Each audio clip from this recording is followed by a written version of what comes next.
এই জাদুবিদ্যা সত্য।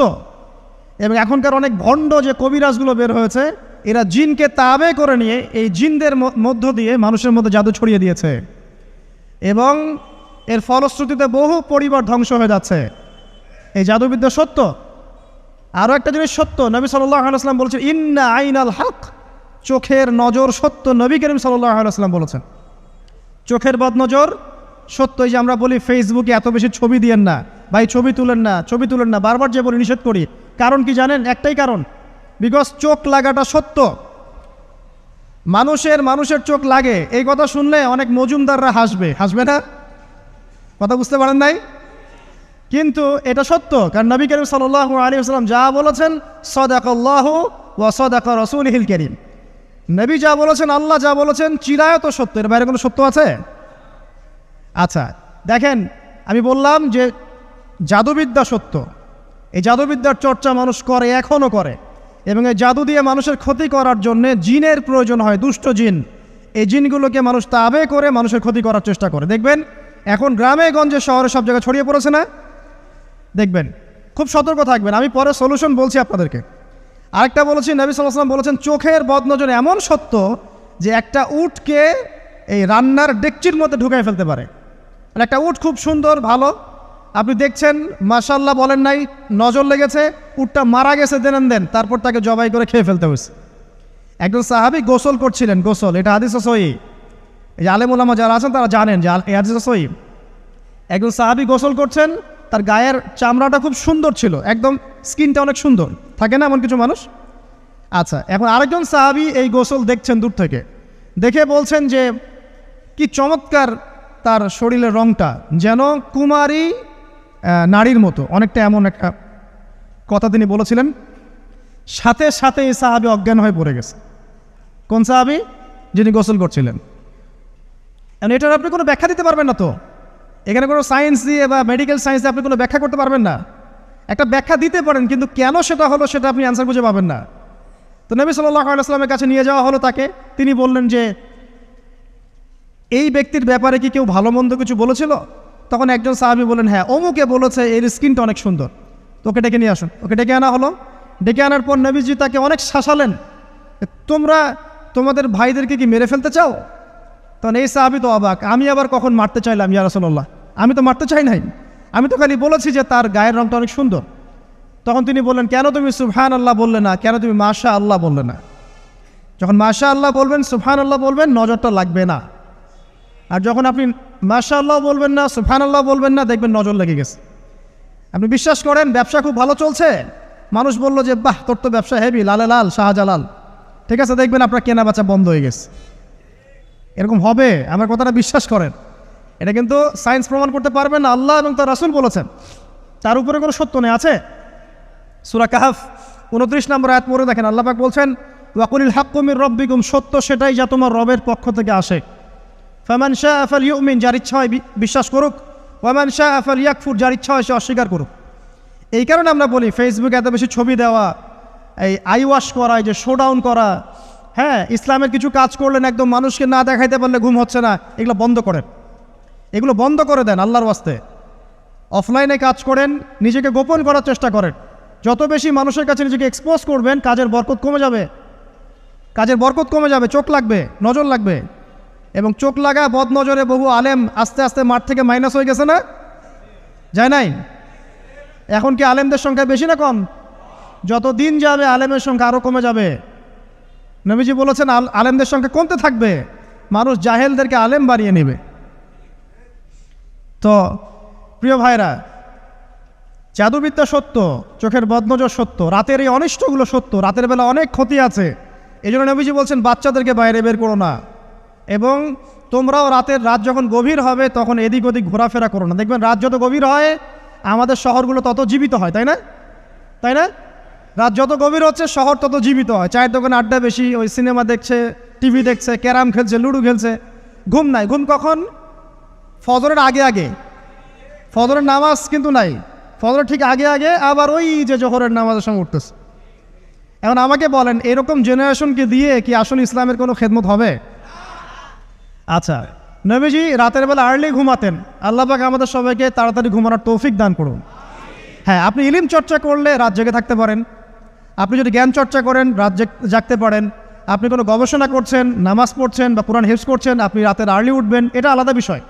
কিন্তু কমনভাবে আমাদের এই যে ফেসবুক, ইউটিউবিং ইত্যাদিতে আমরা লিপ্ত থাকি, সারা রাতটা কাটাই আড্ডাবাজি করে, এগুলো বন্ধ করতে হবে।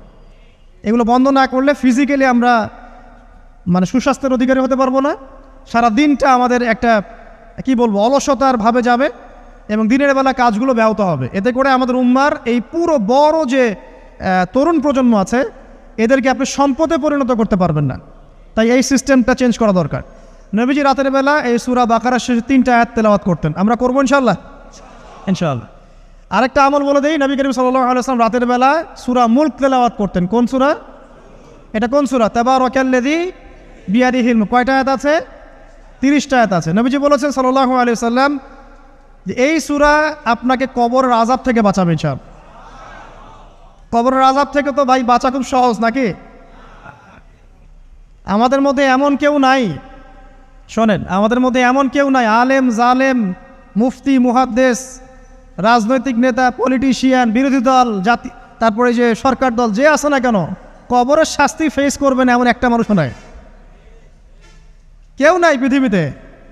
এই যে আপনি দেখছেন ওই যে কি ইসরায়েলের প্রধানমন্ত্রী, ওই রাশিয়ার প্রধানমন্ত্রী, ওই চায়নার সভ্যতা, পশ্চিমা সভ্যতা, এমন কেউ নাই পৃথিবীতে এখন যাকে কবরের শাস্তি ভোগ করতে হবে না। আছে? সবচেয়ে লঘু শাস্তি মানে লঘু চাপ, এটা বলতে গেলে আসলে আমি ভাষা হারায় ফেলি, তারপরে বলছি আল্লাহ পাক আমাদের সবাইকে হেফাজত করুন, আমিন। একজন সাহাবীর নাম সাদ বিন মুয়াজ। কি নাম? নবী করিম সাল্লাল্লাহু আলাইহি ওয়াসাল্লামের সাথে একদম ডান হাত হয়ে যুদ্ধ করেছেন দীর্ঘদিন। বদর তিনি বীর সেনা, উহুদের বীর সেনা, ঠিক আছে, খন্দকের যুদ্ধেও বীর বিক্রমে যুদ্ধ করেছেন। তিনি আনসার সাহাবী, একদম মদিনার নেতা সাহাবী। সব সাহাবী কিন্তু একরকম নন, কেউ ছিলেন নেতৃস্থানীয় সাহাবী, তিনি ছিলেন একজন নেতৃস্থানীয় সাহাবী, ঠিক আছে, সাদ বিন মুয়াজ। নবী করিম সাল্লাল্লাহু আলাইহি ওয়াসাল্লাম এত ভালোবাসতেন তাকে, এত ভালোবাসতেন যে তাকে নিজের মনে করতেন যে সাদ বিন মুয়াজ আনসাররা আমার নিজের। 4টাখানি কথা। এই সাহাবীর খন্দকের যুদ্ধে এই যে হাতের এই দিকে সম্ভবত হাতের এই রগের মধ্যে একটা তীর এসে লাগে এখানে, এবং তীরটা তিনি বের করতে গিয়ে রক্তটা ছিঁড়ে যায়। এরপর ফিনকি দিয়ে রক্ত বের হওয়া শুরু হয়। চিকিৎসা করে করে রক্ত বন্ধ করা যায় নাই, এবং এই রক্তের প্রবাহিত রক্তেই আল্লাহর ইচ্ছায় তিনি শাহাদাত বরণ করেন, তিনি ইন্তেকাল করেন। নবী করিম সাল্লাল্লাহু আলাইহি ওয়াসাল্লাম প্রচণ্ড ব্যথিত হন, মানে মনটা তার খুব নরম হয়ে যায় সাদ বিন মুয়াজ রাদিয়াল্লাহু আনহুর জন্য। তো এই সাহাবীর যখন জানাজার নামাজ পড়ানো হচ্ছে, নবীজি বলছেন 70,000 ফেরেশতা তার নামাজে অংশ নিয়েছে।